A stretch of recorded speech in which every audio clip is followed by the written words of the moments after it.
Ito ang kahabaan ng Dragon Bridge sa Danang, Vietnam.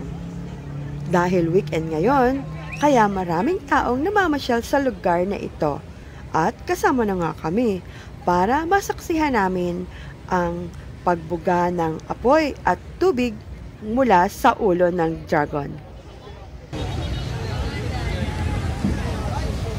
At bago nga mag-alas 9 ng gabi, ay pumwesto na kami sa isang coffee shop na malapit sa tulay na ito.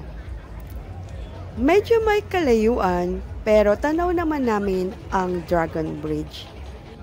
Ang Dragon Bridge ay isa sa mga tourist spot dito sa Danang, Vietnam.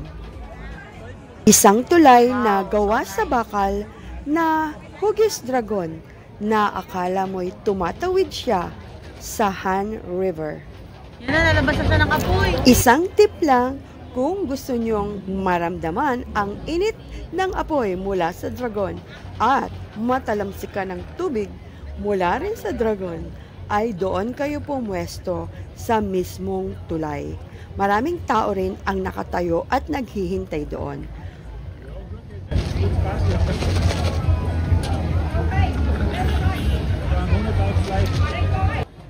Habang papalapit nga ang alas 9 ng gabi, ay lalong dumarami ang tao sa paligid ng Dragon Bridge.